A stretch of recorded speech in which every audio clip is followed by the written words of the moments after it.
Welcome to another episode of Life and Whiskey. As always, I'm Jordan, and today we're going to look at Aberlour. The Aberlour Abanad, I believe is how it's pronounced. Ringing in at a 59.9% ABV, so she's got a little heft to her. What is that? 119.8% ABV. This is batch number 64, non-chill filtered.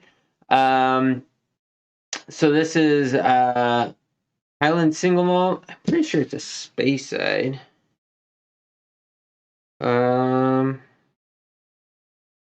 Yeah. So this is a Speyside. So Speyside whiskeys can be called either Highland or Speyside. And it is matured exclusively in Spanish Oloroso sherry butts.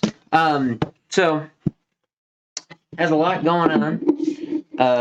Has a beautiful reddish burgundy hue to it. Big fan of Speyside, along with the Islas and stuff. I like the peated and the non-peated Speysides. Whoa, almost had a catastrophe right there. All right, so okay, so if we just watched, I believe the last video, I was talking about, because we were looking at the Glenmorangies and how when there is one, when whiskey is finished in a sherry cask, I get this dark fruit, this dark plum note. That is just screaming out of this glass right now. So if you haven't watched the Glenmorangie, I don't remember the name of the Glenmorangie, but it's the one that is finished in the sherry cask. I believe it was 12 years old. I don't know if this guy has an age statement on here at all.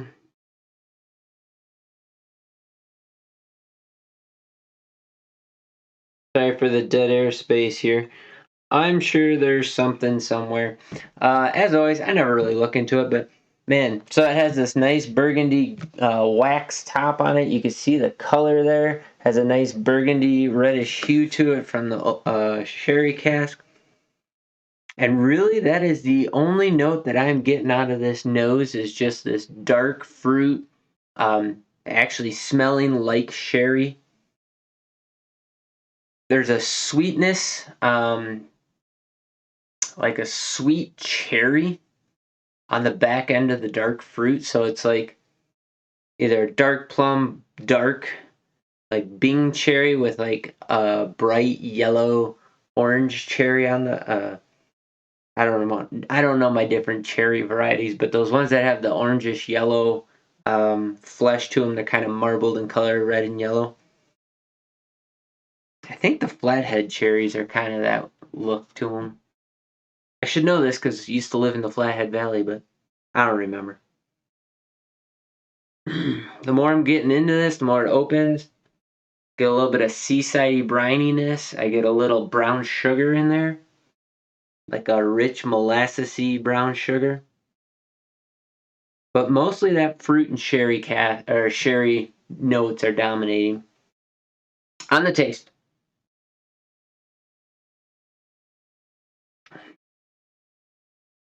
a little dry to start with. It went dry, a very rich and dense dark fruit. Picked up a little bit of sweetness in the middle. Man, the proof, you can pick up the proof in there from start to finish. It has some burn to it. But in a good way, it's not like, it's not that bad. But the proof is there. This is, it's in the morning right now. Haven't had anything to drink today. Haven't had anything, liquid-wise, water or anything to drink for a while. So my palate's pretty clean right now. We're going to go back in on that one because there's a lot of dense notes in there that were moderately quick. And then that ethanol just kind of took over a lot of those notes before I could actually describe them. So the nose really hasn't changed any. I kind of wish I had gotten some water out, because I feel like with some water in this would be amazing.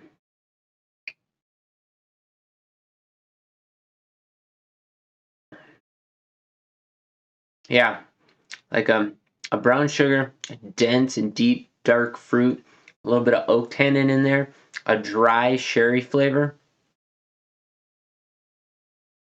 and a little bit of brine, like seaweedy, not salty, but seaweedy, oceanside kind of a taste on the backside, but none of the salt component. Um, Man, it's really, really good. I'm half tempted to leave the camera. I'm going to go get some water quick. Little dead air space.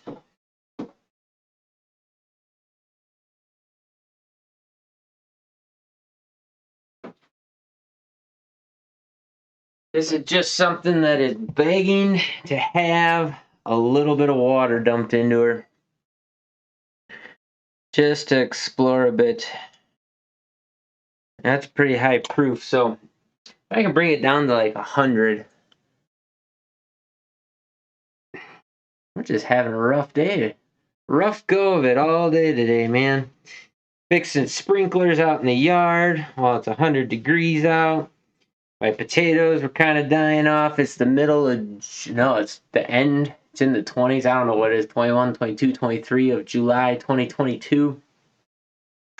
My potatoes, flour died off, so I started picking those because watering them wasn't doing any good at this point. They weren't getting any bigger. Might try and plant a second crop. I don't know.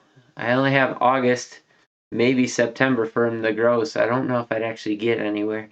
They were all about this big or so. They weren't bad. They'll make some really nice little smashed potatoes.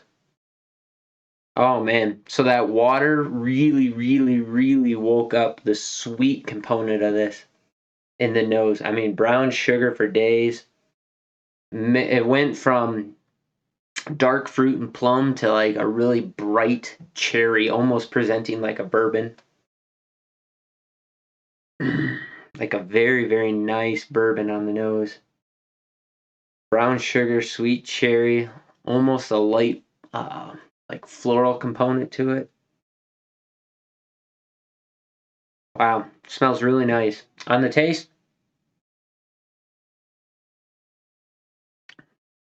oh, okay, a little bit of water in there. It's phenomenal. It went sweet, rich, creamy, dark caramel. In fact, that is the flavor that starts to finish. It's still coating in my mouth. As far as mouthfeel, it was very creamy. Coated my tongue, stuck to my tongue. It was very viscous. It picked up with a nice, heavy, dark cherry in the middle, a little bit of oak tannin in there, and then the sherry kind of came through at the end, along with this sweet caramel. I mean, it was like eating Christmas caramels. It was very, very nice. The water really, really woke that up. Really changed it for the better, I think. I'm glad that this is as high a proof as it is, um, because it allows you to do stuff like that. Adding some water to stuff, especially high proof things. I mean, even lower proof stuff, or even stuff in the 90s, sometimes greatly improves and changes the character of the whiskey. And so, if you haven't tried that, definitely give it a whirl. But man, Aberlour, you're crushing it with this Abenad. This is really good. The density of flavor is, and the nose characteristic, the flavor characteristic is just, it's great. This is a great evening sipper. Put a little water in it, watch the sun go down, and just enjoy life. I'm digging it. So pick this up for $89.99 at Mr. Liquor in Rapid City, South Dakota on our travels there a couple of weeks ago. Same as all the other whiskeys that I've recently acquired here in South Dakota. Not bad prices. If you find yourself in the Black Hills and you're in Rapid City, definitely check out couple of liquor stores there. Boyd's, Mr. Liquors, they were both pretty good to me on my travels there the last couple of times I went over there. You know, not bad prices. So if you're traveling around, check those guys out if you're in the. So Mr. Liquor definitely seemed to have the most selection in Rapid City. Not always the best prices. If you're really price conscientious, um, and you know what you're looking at. There were deals in the store, but some things were overpriced, some things were good deals, some things were just kind of normal price. So if you know what you're looking at, you can find some sweetheart deals. I have no idea whether $89.99 is a good price or not for this particular whiskey. I have not looked around town, but I have the feeling that I can get this around town. I'll see what the price is there and maybe put that in the description or something. I don't know. If I can find it, I'll put it in there. If it's not in the description, I didn't happen to find it. But I do know that there's a couple different Aberlours that are available around town. I have no other experiences with those, but I might have to start looking into some of these. Once again, well done, Speyside. You're doing good stuff there. Oh man, yeah, just super nice. So there you go. Aberlour, if you haven't already checked them out, definitely do so. If you're a Scotch fan, if you're a fan of Speysides, Highlands, check it out. I think it's really nice whiskey, higher proof, allows you to proof down, have some good entertainment with that. As always, drop in the comments down below what you can find a bottle of Aberlour Abenad for in your area. Also, any experiences that you have with it or any other comments you'd like to drop. Love to hear from it. Like, comment, subscribe, hit that notification bell if you're watching this on YouTube.